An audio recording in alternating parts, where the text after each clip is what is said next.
नमस्कार दोस्तों, अगर आपको भी भारतीय टीम की ऐतिहासिक जीत पसंद आई हो तो इस वीडियो को दिल से एक लाइक जरूर करें। दोस्तों, आईसीसी वर्ल्ड कप 2026 का सुपर 8 का 8वां और अब तक का सबसे रोमांचक सांसों को रोक देने वाला महामुकाबला आज क्रिकेट इतिहास की दो बड़ी टीमें भारत और जिम्बाब्वे के बीच एमए चिदम्बरम स्टेडियम चेन्नई में खेला गया। ऐसे में मुकाबले की शुरुआत हुई जिम्बाब्वे के टॉस जीतने को लेकर। जी हाँ, आज के इस रोंगटे खड़े कर देने वाले महामुकाबले में कप्तान सिकंदर रजा ने टॉस जीता और पहले गेंदबाजी करने का फैसला किया और विपक्षी टीम भारत को बल्लेबाजी के लिए आमंत्रित किया था। फिर मुकाबला शुरू हुआ। रनों की बारिश करने के इरादे से भारत की ओर से अभिषेक शर्मा और संजू सैमसन ओपनिंग बल्लेबाजी करने के लिए मैदान में उतरे। दोस्तों, इन दोनों ही बल्लेबाजों के कंधों पर इस महामुकाबले में अपनी टीम को एक विस्फोटक ओपनिंग शुरुआत दिलाने की बड़ी जिम्मेदारी थी। और दोस्तों, ऐसा ही कुछ अंदाज वापसी कर रहे धाकड़ बल्लेबाज संजू सैमसन की ओर से देखने को भी मिला। जी हाँ, दरअसल जिम्बाब्वे की ओर से पहला ओवर लेकर आए रिचर्ड नगरवा का आते ही स्ट्राइक पर मौजूद संजू सैमसन ने समाचार लिया और ओवर की दूसरी ही गेंद पर सामने की ओर अपने बल्ले का मुंह खोलते हुए गेंद को सीधे सीमा रेखा के पार पहुंचा दिया और एक आसमानी छक्के के साथ अपनी पारी का धमाकेदार तरीके से आगाज कर डाला। बता दूं, संजू सैमसन का यह छक्का इतना खूबसूरत था कि इसके बाद पवेलियन में बैठे गौतम गंभीर भी काफी खुश दिखाई दिए। वहीं दोस्तों, इस छक्के के बाद संजू सैमसन यही नहीं रुके, बल्कि उन्होंने इसके बाद अगली गेंद को पीछे की ओर धकेला और छक्के के बाद एक बेहतरीन चौका अपने खाते में जोड़ लिया और अपने इरादों को स्पष्ट कर डाला। बता दूं, इस पहले ही ओवर में संजू सैमसन ने अपनी ताबड़तोड़ बल्लेबाजी के चलते 13 रन बटोरे और दोस्तों, कुछ इसी प्रकार का ओवर अगला भी देखने को मिला, जहां पर जिम्बाब्वे की ओर से गेंदबाजी पर आए ब्लेसिंग मुजराबानी की पहली 3 गेंदों का तो दोनों ही बल्लेबाजों ने सम्मान किया और महज 1 रन बटोरा। परंतु दोस्तों, ओवर की चौथी गेंद पर एक बार फिर संजू ने अपने बल्ले का मजा ब्लेसिंग मुजराबानी को छकाया और सामने की ओर आग उगलते हुए 101 मीटर का आसमानी छक्का जड़ दिया। तो वहीं इसके बाद अगली 2 गेंदों पर स्ट्राइक रोटेट करते हुए इस ओवर को भी पूरी तरीके से भारतीय टीम के हित में कर डाला। दोस्तों, संजू सैमसन की घातक बल्लेबाजी के चलते पहले 2 ओवरों में ही अब 23 रन भारतीय टीम ने स्कोर बोर्ड पर लगा दिए थे, जिसे देख स्टेडियम में बैठे भारतीय प्रशंसक काफी ज्यादा शोर करते हुए नजर आ रहे थे। परंतु दोस्तों, अब तक संजू सैमसन का साथ निभा रहे दूसरे ओपनिंग बल्लेबाज अभिषेक शर्मा काफी खामोश थे, जिस कारण प्रशंसक भी उम्मीद कर रहे थे कि दूसरी छोर से अभिषेक शर्मा भी अपना ताबड़तोड़ अंदाज दिखाएं। और दोस्तों, अंततः अभिषेक शर्मा का यह खतरनाक रूप देखने को मिला।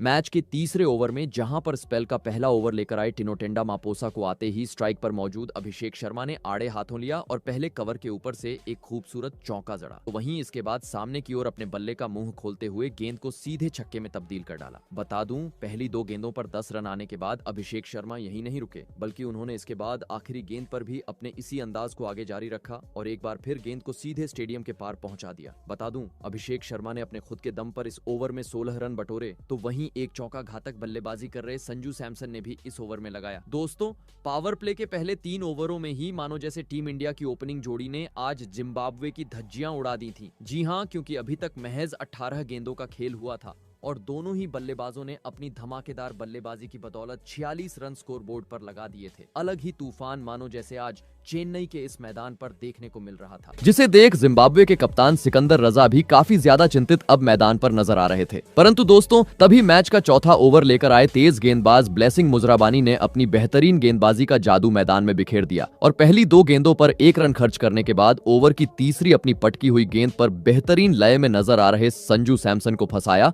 और बाउंड्री पर खड़े खिलाड़ी के हाथों कैच आउट करवाते हुए आज के महामुकाबले का पहला झटका भारतीय टीम को दे दिया। आपको बता दें, जिम्बाब्वे के खिलाफ आज संजू सैमसन 15 गेंदों में 24 रनों की पारी खेल आउट हुए। दोस्तों, धुआंधार शुरुआत के बीच टीम इंडिया का बड़ा विकेट जाल में फंसने के चलते अब काफी ज्यादा खुशी विपक्षी टीम जिम्बाब्वे के खिलाड़ियों के बीच देखने को मिल रही थी। तो वहीं अब संजू सैमसन एक बेहतरीन शुरुआत मिलने के बावजूद निराश होते हुए पवेलियन का रास्ता नाप चुके थे। ऐसे में पहला झटका लग जाने के बाद अब भारतीय टीम की ओर से मैदान में उतरे लेफ्ट हैंडेड खिलाड़ी ईशान किशन। बता दूं, इस ओवर में ब्लेसिंग मुजराबानी ने विकेट तो चटकाया ही और साथ ही महज 3 ही रन बटोरने का मौका इस ओवर में भारतीय टीम को दिया। दोस्तों, काफी लंबे अंतराल बाद यह ओवर अब जिम्बाब्वे के हित में गया था, परंतु दोस्तों, मानो जैसे घातक बल्लेबाजी करने वाले अभिषेक शर्मा को यह शांत ओवर रास नहीं आया। जी हां, क्योंकि जैसे ही चौथा ओवर धीमा रहा, मैच के 5वें ओवर में एक बार फिर अभिषेक शर्मा ने अपना ताबड़तोड़ अंदाज मैदान पर दिखाया और गेंदबाजी पर आए ब्रैड इवांस के खिलाफ पहले तीसरी गेंद पर लेग साइड की ओर जोरदार प्रहार करते हुए एक गगनचुंबी छक्का जड़ दिया। तो वहीं इसके बाद अगली गेंद पर पुल की मदद से एक बेहतरीन चौका बाउंड्री के पार पहुंचा डाला और एक बार फिर भारतीय प्रशंसकों को झूमने का मौका दिया। परंतु दोस्तों,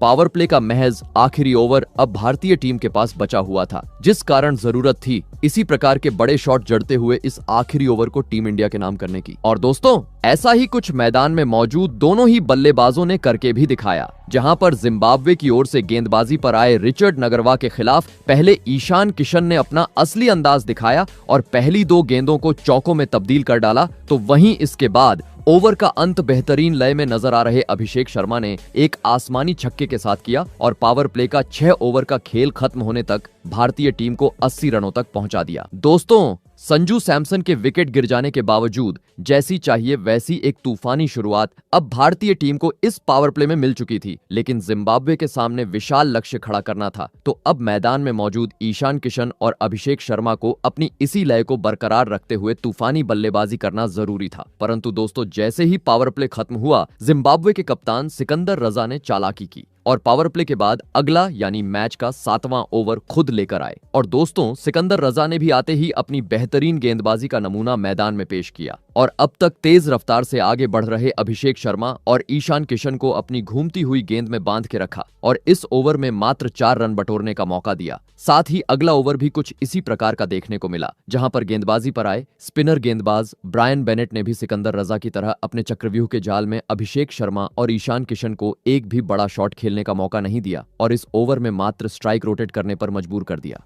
दोस्तों, पावर प्ले खत्म हुए करीबन देखा जाए तो अब 2 ओवर का खेल बीत चुका था और इन 2 ओवरों में काफी खराब बल्लेबाजी भारतीय टीम के बल्लेबाजों के द्वारा देखने को मिली थी, जहां पर इन 12 गेंदों पर महज 10 ही रन अब तक ईशान किशन और अभिषेक शर्मा बनाने में सफल हो पाए थे, लेकिन रन रेट को बढ़ाना था तो अब यहां से बड़े शॉट जड़ना जरूरी था। और दोस्तों, ऐसा ही कुछ मैच के 9वें ओवर में देखने को भी मिला, जहां पर एक बार फिर गेंदबाजी पर आए सिकंदर रजा का इस बार स्ट्राइक पर मौजूद ईशान किशन ने आते ही स्वागत किया और कदमों का इस्तेमाल करते हुए ऑफ साइड की ओर उड़ता हुआ एक बेहतरीन चौका जड़ दिया, जिस कारण लगने लगा पहली गेंद पर चौका आने के चलते यह ओवर बड़ा भारतीय टीम के लिए साबित होगा। परंतु दोस्तों, इसके बाद सिकंदर रजा की वापसी इस ओवर में देखने को मिली, जिन्होंने इसके बाद अपनी लाइन और लेंथ में बदलाव किया और बची हुई अगली 5 गेंदों पर मात्र 4 रन बटोरने का मौका अभिषेक शर्मा और ईशान किशन को दिया। दोस्तों, लगातार देखते ही देखते 3 ओवर काफी शांत अब भारतीय टीम के लिए साबित हो चुके थे, जिसे देख स्टेडियम में बैठे भारतीय प्रशंसक भी चिंतित नजर आ रहे थे। परंतु दोस्तों, तभी अगले ओवर में खुशी का माहौल मैदान पर देखने को मिला, जहां पर अभिषेक शर्मा ने अपनी बेहतरीन बल्लेबाजी के दम पर गेंदबाजी पर आए ब्रायन बेनेट के खिलाफ कदमों का इस्तेमाल करते हुए सामने की ओर एक आसमानी छक्का जड़ा और महज 26 गेंदों का सामना करते हुए आज के महामुकाबले में अपना तूफानी 50 पूरा कर डाला। बता दूं, अभिषेक शर्मा ने जैसे ही अपने 50 रन पूरे किए, पवेलियन में बैठे कोच गौतम गंभीर भी उनके लिए खड़े होकर तालियां बजाते हुए नजर आए, क्योंकि अभिषेक शर्मा के इस अर्धशतक के बलबूते अब भारतीय टीम ने 100 रनों का आंकड़ा भी पार कर लिया था। लग रहा था अभिषेक शर्मा 50 के बाद अब अपने गियर में बदलाव करेंगे, परंतु दोस्तों, अभिषेक शर्मा ऐसा करते उससे पहले ही ईशान किशन ने अपने रवैये में बदलाव किया और मैच का अगला यानी 11वां ओवर लेकर आए। सिकंदर रजा के खिलाफ पहले जोरदार प्रहार करते हुए चौका जड़ दिया, तो वहीं इसके बाद ओवर की दूसरी गेंद पर अंपायर के सिर के ऊपर से चमचमाता हुआ छक्का भी अपने नाम कर डाला। दोस्तों, पहली 2 गेंदों पर ही ईशान किशन ने अब 10 रन बटोर लिए थे, इस कारण आवश्यकता थी बची हुई अगली गेंदों पर स्ट्राइक रोटेट करने की, परंतु कहते हैं ना कि लालच बुरी बला होती है और ऐसा ही अगली गेंद पर देखने को मिला, जहां पर 10 रन आने के बावजूद तीसरी गेंद पर ईशान किशन ने बड़ा शॉट खेलने का प्रयास किया, परंतु वह इस बार गेंद को बाउंड्री के पार पहुंचाने में पूरी तरह असफल रहे और स्टंप के पीछे खड़े खिलाड़ी रिचर्ड नगरवा को एक आसान सा कैच थमाकर अपना कीमती विकेट गंवा बैठे। आपको बता दें, ईशान किशन आज जिम्बाब्वे के खिलाफ 38 रनों की पारी खेल आउट हुए। दोस्तों, लंबे अंतराल से चल रही साझेदारी का अंत होने के चलते अब विपक्षी टीम जिम्बाब्वे के खिलाड़ी काफी ज्यादा जल्लोश करते हुए मैदान पर नजर आ रहे थे, तो वहीं दूसरी ओर विकेट को गिरता हुआ देख भारतीय प्रशंसकों में अब सन्नाटा छा चुका था। ऐसे में दोस्तों, 2 बड़े बल्लेबाजों के पवेलियन लौट जाने के बाद अब मैदान में उतरे खुद कप्तान सूर्य कुमार यादव, जिन्होंने आते ही पारी की पहली ही गेंद पर अपना बेहतरीन लय का नमूना गेंदबाजी कर रहे सिकंदर रजा को दिखाया और नीचे बैठकर गेंद को घसीटते हुए शानदार चौके के साथ अपने पारी का आगाज कर डाला। बता दूं, इस ओवर में भले ही सिकंदर रजा ने विकेट चटकाया, लेकिन साथ ही उन्होंने 14 रन भी खर्च की। साथ ही दोस्तों, अगले ओवर में भी नए बल्लेबाज सूर्य कुमार यादव ने गेंदबाजी पर आए तेज गेंदबाज ब्रैड इवांस के खिलाफ सुपला शॉट जड़ते हुए पीछे की ओर एक शानदार चौका जड़ा। दोस्तों, भले ही भारतीय टीम अपने 2 बड़े बल्लेबाजों को खो चुकी थी, लेकिन रनों की रफ्तार कम होने का नाम नहीं ले रही थी। देखा जाए तो करीबन 13 के रन रेट से भारतीय टीम आगे बढ़ती हुई नजर आ रही थी और इसी देख जिम्बाब्वे का खेमा भी पूरी तरीके से निराश और परेशान अब नजर आ रहा था और दोस्तों, इसी में बढ़ोतरी करते हुए नजर आए। मैच के अगले यानी 13वें ओवर में टीम इंडिया के कप्तान सूर्य कुमार यादव, जिन्होंने इस बार मैदान में आतंक मचा डाला और 23 रन खर्च करने वाले टिनोटेंडा मापोसा को एक बार फिर अपने पाले में लिया और पहले कदमों का इस्तेमाल करते हुए अपरकट की तरह पीछे की ओर एक खूबसूरत चौका जड़ दिया। तो वहीं इसके बाद अगली ही गेंद पर कदमों का इस्तेमाल करते हुए गेंद को सीधे प्रशंसकों के बीच पहुंचा डाला। बता दूं, पहली 2 गेंदों पर सूर्य कुमार यादव का आक्रामक रूप देखने के बाद ओवर की चौथी गेंद पर 50 जड़ने वाले अभिषेक शर्मा ने भी अपनी बेहतरीन लय के बलबूते एक जोरदार चौका टिनोटेंडा मापोसा को जड़ दिया। देखा जाए तो अब तक काफी बेहतरीन तरीके से यह ओवर टीम इंडिया के लिए साबित होता हुआ नजर आ रहा था, परंतु दोस्तों, तभी मानो जैसे किसी की नजर इस जोड़ी को लग गई। जी हां, क्योंकि इस चौके के बाद अगली ही गेंद पर टीम इंडिया के लिए बहुमूल्य पारी खेलने वाले अभिषेक शर्मा अपना धैर्य खो बैठे और एक बार फिर सामने की ओर बड़ा शॉट खेलने के चक्कर में बाउंड्री पर मौजूद सिकंदर रजा को एक आसान सा कैच थमाकर टीम का साथ छोड़ गए। आपको बता दें, अभिषेक शर्मा आज 30 गेंदों में 55 रनों की एक धमाकेदार पारी खेल आउट हुए। दोस्तों, रनों की रफ्तार के बीच टीम इंडिया के देखते ही देखते अब 3 बड़े बल्लेबाज पवेलियन का रास्ता नाप चुके थे, जिसे देख विपक्षी टीम के गेंदबाज अब राहत की सांस लेते हुए नजर आ रहे थे। परंतु दोस्तों, यह राहत की सांस ज्यादा वक्त जिम्बाब्वे के खिलाड़ी नहीं ले पाए। जी हां, क्योंकि जैसे ही अभिषेक शर्मा पवेलियन लौटे, मैदान में उतरे T20 के सबसे सर्वश्रेष्ठ बल्लेबाज हार्दिक पांड्या, जिन्होंने आते ही अपना ताबड़तोड़ अंदाज मैदान में दिखाया और अगले ओवर की पहली ही गेंद पर रायन बर्ल के खिलाफ अपनी ताकत का पूरा इस्तेमाल करते हुए सामने की ओर चमचमाता हुआ छक्का जड़ दिया। बता दूं, हार्दिक पांड्या ने जैसे ही छक्का लगाया, अलग ही शोर मैदान में गूंजता हुआ नजर आया, क्योंकि प्रशंसक भी समझ चुके थे कि अब पांड्या के मैदान में उतरने के चलते रनों की बरसात देखने को मिलेगी। परंतु दोस्तों, इसी बीच विपक्षी टीम के कप्तान सिकंदर रजा ने चालाकी की और अपने सबसे बेहतरीन गेंदबाज रिचर्ड नगरवा को अगले ओवर में गेंदबाजी आक्रमण पर लगाया और दोस्तों, रिचर्ड नगरवा ने भी आते ही कप्तान सिकंदर रजा का फैसला सही साबित करके दिखाया। जी हां, भले ही रिचर्ड नगरवा के ओवर की शुरुआत खराब रही, जहां पर तीसरी गेंद पर टीम इंडिया के कप्तान सूर्य कुमार यादव ने उन्हें एक बेहतरीन पुल लगाते हुए आसमानी छक्का जड़ा, परंतु दोस्तों, मानो जैसे एक गेंद बाद ही रिचर्ड नगरवा ने इस छक्के का बदला निकाला और अपनी तेज रफ्तार की अंदर आती हुई गेंद में सूर्य कुमार यादव को फंसाते हुए कैच आउट करवा डाला और आज के महामुकाबले का चौथा झटका भारतीय टीम को दिया। आपको बता दें, सूर्य कुमार यादव आज जिम्बाब्वे के खिलाफ 13 गेंदों में 33 रन तूफानी पारी खेल आउट हुए। दोस्तों, टीम इंडिया के कप्तान यानी सूर्य कुमार यादव का कीमती विकेट हाथ लगने के चलते अब काफी ज्यादा जल्लोष करते हुए सिकंदर रजा मैदान पर नजर आ रहे थे, तो वहीं दूसरी ओर पहली बार टीम इंडिया के कोच और साथ ही भारतीय प्रशंसक टेंशन में जाना शुरू हो चुके थे। ऐसे में दोस्तों, अब इस संकट की घड़ी में मैदान में उतरे लेफ्ट हैंडेड खिलाड़ी तिलक वर्मा, जिन्होंने आते ही पारी की पहली ही गेंद पर एक जोरदार कट लगाया और शानदार चौके के साथ अपने इंटेंट को साफ कर दिया। जी हां, क्योंकि यह चौका लगाने के बाद तिलक वर्मा यही नहीं रुके, बल्कि उन्होंने अगले ओवर में एक बार फिर ब्लेसिंग मुजराबानी के खिलाफ अपना हाथ खोला और स्कूप शॉट जड़ते हुए गेंद को चौके में तब्दील कर डाला। परंतु दोस्तों, अब मात्र आखिरी 24 गेंदों का खेल भारतीय टीम के पास बचा हुआ था,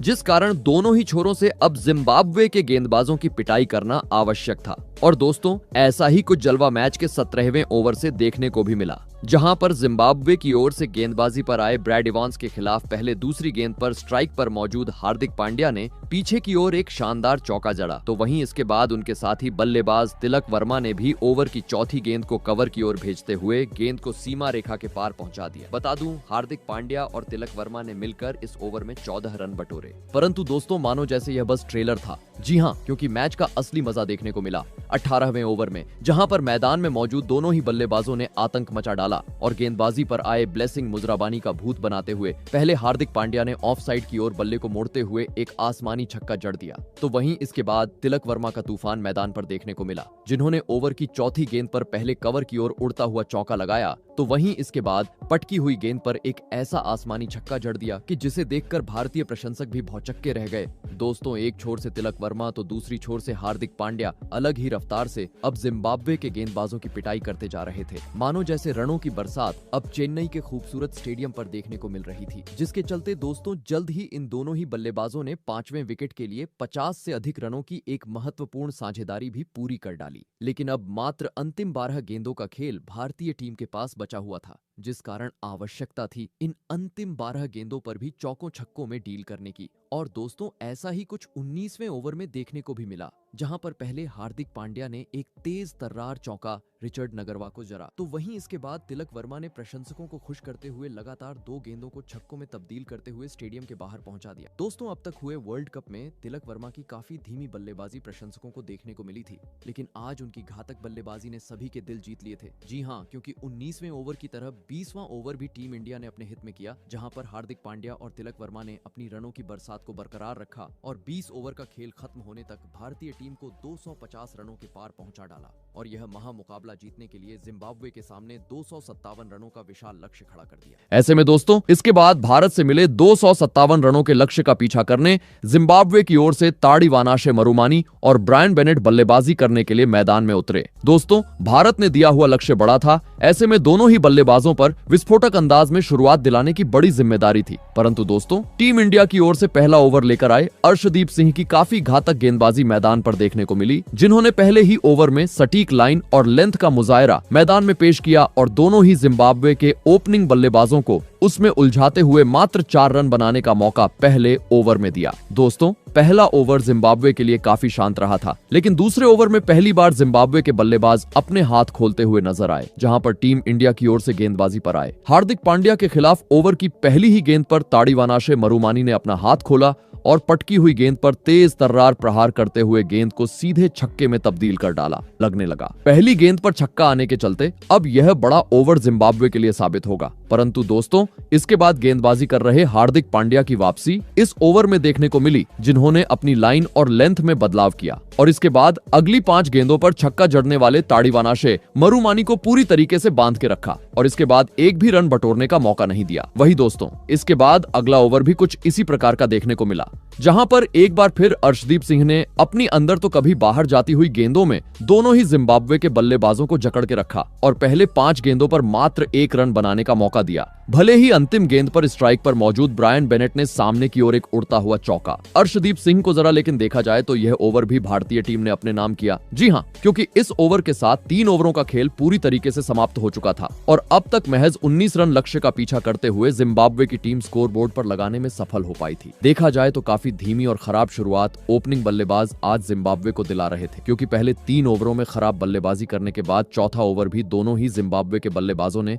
कुछ इसी प्रकार का खेला, जिस कारण ये ओवर भी भारतीय टीम ने अपने हित में कर डाला। दोस्तों, आज शुरुआत से एक छोर से अर्शदीप सिंह तो दूसरी छोर से हार्दिक पांड्या गेंदबाजी आक्रमण पर जिम्बाब्वे के खिलाफ दिखाई दे रहे थे, जो काफी बेहतरीन गेंदबाजी करते जा रहे थे। लेकिन इसके बावजूद मैच के 5वें ओवर में कप्तान सूर्या ने गेंदबाजी में बड़ा बदलाव किया और गेंद थमाई अपने सबसे अनुभवी गेंदबाज जसप्रीत बुमराह को। परंतु दोस्तों, देखा जाए तो बुमराह को लाने का फैसला इस बार कप्तान सूर्या का गलत साबित हुआ। जी हाँ, क्योंकि जैसे ही बुमराह गेंदबाजी पर आए, अब तक शांत दिखने वाले ब्रायन बेनेट ने अपना असली अंदाज दिखाया और ओवर की दूसरी ही गेंद पर खूबसूरत तरीके से फ्लिक लगाते हुए गेंद को ऑफ साइड की ओर चौके में तब्दील कर डाला। तो वहीं इसके बाद ओवर की चौथी गेंद पर सामने की ओर तेज तर्रार प्रहार करते हुए एक और शानदार चौका अपने खाते में जोड़ लिया, जिस कारण काफी लंबे अंतराल बाद इस ओवर को जिम्बाब्वे ने अपने हित में किया। परंतु दोस्तों, अब मात्र आखिरी ओवर पावर प्ले का जिम्बाब्वे की टीम के पास बचा हुआ था, जिस कारण देखना दिलचस्प था कि यह पावर प्ले का आखिरी ओवर कौन सी टीम अपने पक्ष में करती है। और दोस्तों, देखा जाए तो जिम्बाब्वे ने यह आखिरी ओवर अपने पक्ष में किया, जहां पर गेंदबाजी पर आए वरुण चक्रवर्ती के खिलाफ ओवर की पहली ही गेंद पर स्ट्राइक पर मौजूद ताड़ीवानाशे मरुमानी ने अतरंगी शॉट जड़ा और गेंद को सीधे प्रशंसकों के बीच भेजते हुए एक आसमानी छक्का वरुण चक्रवर्ती के खिलाफ लगा दिया और इसके बाद इक्का दुक्का रन बटोरते हुए पावर प्ले का 6 ओवर का खेल खत्म होने तक टीम को 44 रनों तक पहुंचा दिया। दोस्तों, देखा जाए तो बिना किसी विकेट के एक संभली हुई शुरुआत जिम्बाब्वे के बल्लेबाजों ने आज टीम को दिला दी थी, लेकिन भारतीय टीम द्वारा दिए गए लक्ष्य तक पहुंचना था,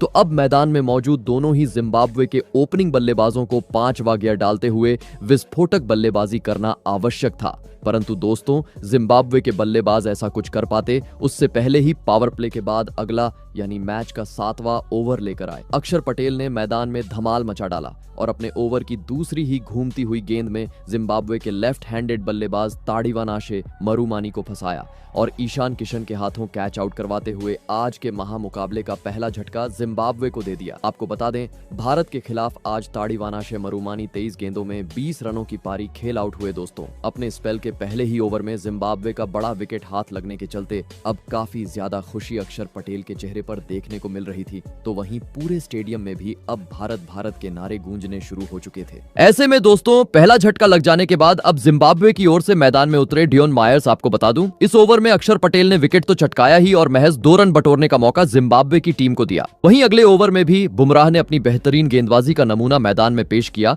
और जिम्बाब्वे के बल्लेबाजों को एक भी बड़ा शॉट खेलने का मौका ही नहीं दिया। दोस्तों पावर प्ले खत्म हुए करीबन 2 ओवरों का खेल बीत चुका था और इन 2 ओवरों में काफी खराब बल्लेबाजी विपक्षी टीम जिम्बाब्वे की ओर से देखने को मिली थी, जहां पर जिम्बाब्वे के बल्लेबाज बड़ा शॉट खेलने का प्रयास तो कर रहे थे, लेकिन भारत की घातक गेंदबाजी के सामने वह उसमें सफल नहीं हो पा रहे थे, जिस कारण अब दबाव भी बढ़ता जा रहा था और साथ ही आवश्यक रन रेट भी 15 के पार पहुंच चुका था। ऐसे में भारतीय टीम द्वारा दिए गए लक्ष्य तक पहुंचना था, तो किसी भी हाल में अब अपने गियर को बदलना जरूरी था और दोस्तों ऐसा ही कुछ देखने को मिला। अंततः मैच के 9वें ओवर में जहां पर जिम्बाब्वे के अनुभवी बल्लेबाज ब्रायन बेनेट ने मैदान में आतंक मचा डाला और टीम इंडिया की ओर से गेंदबाजी पर आए अक्षर पटेल को आड़े हाथों लेते हुए पहली 3 गेंदों पर एक चौका और एक आसमानी छक्का जड़ दिया, तो वहीं इसके बाद ओवर की अंतिम गेंद पर भी नीचे बैठकर गेंद को घसीटते हुए 101 मीटर का चमचमाता हुआ छक्का दर्शकों के बीच भेज दिया। बता दूं, अक्षर पटेल के खिलाफ ब्रायन बेनेट ने अपने खुद के दम पर इस ओवर में 17 रन बटोरे और दोस्तों इसी बल्लेबाजी को देख अब काफी ज्यादा खुशी स्टेडियम में बैठे जिम्बाब्वे के प्रशंसकों के बीच देखने को मिल रही थी। परंतु दोस्तों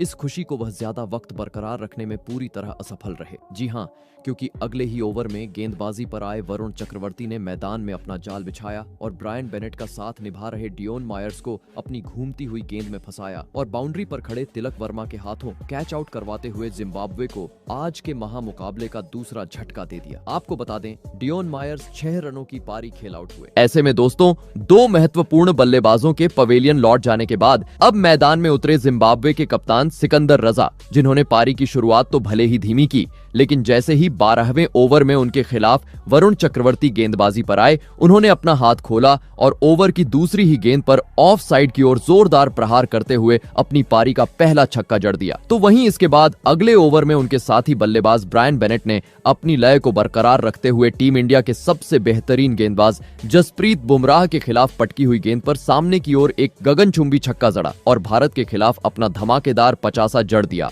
बता दूं, भले ही इस मुकाबले में जिम्बाब्वे की टीम पिछड़ती हुई नजर आ रही थी, लेकिन इस 50 के बाद जिम्बाब्वे के खिलाड़ी खड़े होकर उनकी तारीफ करते हुए नजर आए, क्योंकि भारत जैसी बड़ी टीम के सामने 50 जड़ना भी काफी मुश्किल होता है। परंतु दोस्तों ये 50 तो ठीक था, लेकिन भारतीय टीम द्वारा दिए गए लक्ष्य तक अब यहाँ से जिम्बाब्वे की टीम को पहुंचना था, तो हर गेंद को स्टेडियम में पहुंचाना आवश्यक था और दोस्तों अंततः ऐसा ही कुछ देखने को मिला। मैच के 15वें ओवर में जहां पर 50 जड़ने वाले ब्रायन बेनेट ने मैदान में आतंक मचा डाला और गेंदबाजी पर आए शिवम दुबे के खिलाफ परखच्चे उड़ाते हुए इस ओवर में 2 गेंदों को छक्के में तब्दील कर डाला, तो साथ ही 2 चौके भी अपने खाते में जोड़ लिए। बता दूं, खराब लाइन और लेंथ के चलते शिवम दुबे ने इस ओवर में कुल मिलाकर 26 रन लुटाए। दोस्तों भले ही यहां से यह मुकाबला जिम्बाब्वे की टीम हारने वाली थी, लेकिन जिस तरह का जज्बा जिम्बाब्वे के बल्लेबाज दिखा रहे थे वह काबिले तारीफ था, क्योंकि ब्रायन बेनेट के बाद उनके साथ निभा रहे सिकंदर रजा ने भी अपने मैदान में होने का सबूत पेश किया और अगला ओवर लेकर आए वरुण चक्रवर्ती के खिलाफ लगातार 2 गेंदों को सीधे बाउंड्री के पार पहुंचा डाला। परंतु दोस्तों अब काफी देर हो चुकी थी। जी हाँ, क्योंकि अब महज आखिरी 24 गेंद का खेल बाकी था और अभी भी जिम्बाब्वे को जीत के लिए 100 से अधिक रनों की आवश्यकता थी, जो यहाँ से हो पाना पूरी तरीके से नामुमकिन थे। भले ही इसके बाद एक छोर से ब्रायन बेनेट ने अपनी ताबड़तोड़ बल्लेबाजी जारी रखी, परंतु दूसरे छोर से अन्य खिलाड़ी उनका साथ नहीं निभा पाए और लगातार अपने विकेट गंवाते चले गए। इस कारण 20 ओवर का खेल खत्म होने तक जिम्बाब्वे स्कोरबोर्ड पर 184 ही रन लगा पाई और इसी के चलते भारतीय टीम ने आज का यह महामुकाबला 74 रन के बड़े अंतर से अपने नाम कर लिया। तो दोस्तों आपको कैसी लगी हमारी ये वीडियो, कमेंट करके जरूर बताइएगा। धन्यवाद।